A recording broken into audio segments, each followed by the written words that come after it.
দীপ্তাশ্ব যশকে দিয়ে শুরু করব। বিপুল সংখ্যক মানুষ ভোট দিয়েছে স্যার।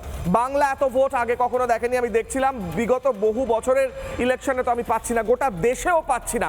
ওপেনিং রিমার্ক স্যার, কোন দিকে ভোট যাচ্ছে? 30 সেকেন্ডস। দেখুন, এবারে এসআইআর এর পরে জেনুইন ভোটারের সংখ্যা বেড়েছে, স্বাভাবিকভাবেই ভোটার পার্সেন্টেজ বাড়বে। এবার যেটা একটা খুব লক্ষণীয় বিষয় হলো যে বেশ কিছু জেলায় বা অধিকাংশ জেলায় ভোটটা কিন্তু 60% হয়ে গেছে দুপুর 12টা সাড়ে 12টার মধ্যে। এটা একটা খুব ইঙ্গিতপূর্ণ বিষয়, কারণ সাধারণত দেখবেন আমাদের রাজ্যে যে ভোটের আবহ থাকে, এবারে যদিও সেটা অনেকটাই কন্ট্রোলে আনা গেছে, কিন্তু যে আবহ থাকে সেখানে বিরোধী ভোটারের একটা সবসময়ই চিন্তা থাকে যে আমি আমার ভোটটা দিতে পারবো কিনা, এবং সেই চিন্তা থেকে তারা কিন্তু সকাল সকাল ভোটটা দিতে যান।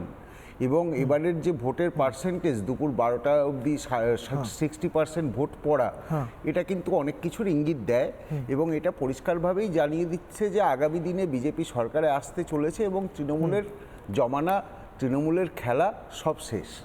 2026-এর প্রথম ফেজে 89.93% ভোট পড়েছে। 2021-এ এটা ছিল 84.63%, 2016-তে 84.22, 2011-তে 83%, অ্যাপ্রক্সিমেট বলছি।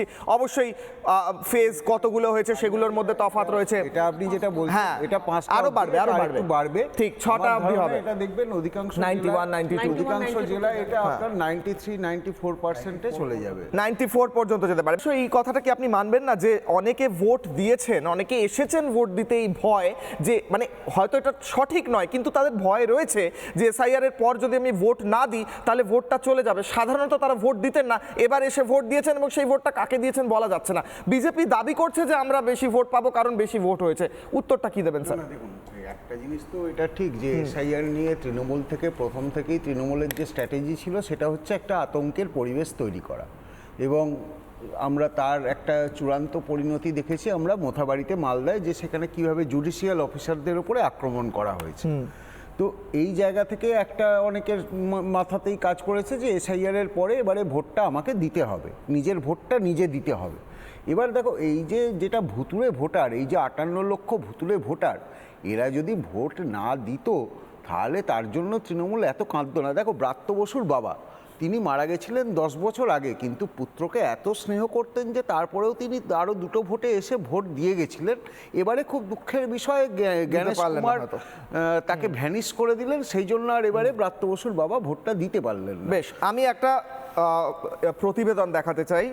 ভোট কনসলিডেশনের কথা হচ্ছিল। মণিশঙ্কর দা বলছিলেন হয়তো বিজেপির থেকে ভয় পেয়ে মুসলিম ভোট কনসলিডেশন হয়েছে, আবার পাল্টা বিজেপি বলছে আসলে হিন্দু ভোট কনসলিডেশন হয়েছে। কোনটা হয়েছে? ছোট্ট একটা প্রতিবেদন, আসছি ফেরত আলোচনায়, দেখুন। এই মুহূর্তে রয়েছে জাফরাবাদ প্রাথমিক বিদ্যালয়ে, চলছে ভোট গ্রহণ প্রক্রিয়া। সোমনাথ পালকে বলবো ছবিটা দেখানোর জন্য। বিভিন্ন এই এলাকার যারা ভোটাররা রয়েছেন তারা একেবারে লাইনে দাঁড়িয়ে রয়েছেন, প্রত্যেকের হাতে ভোটার কার্ড, স্লিপ, সে সমস্ত কিছু নিয়ে একেবারে যেরকম মহিলারা একদিকে লাইনে দাঁড়িয়ে রয়েছেন, অপরদিকে যারা পুরুষ ভোটার তাদেরও কিন্তু অন্য একটি লাইন একেবারে পাশে সমান্তরালে কিন্তু সেই লাইন করে ভোটারেরা কিন্তু এখানে দাঁড়িয়ে রয়েছেন, এবং ভেতরে আমরা দেখতে পাচ্ছি ভোট গ্রহণ প্রক্রিয়া সেখানে চলছে। পুলিশ রয়েছে, একেবারে সমস্ত নথিপত্র দেখে তারপরে ভেতরে ঢুকতে দেওয়া হচ্ছে।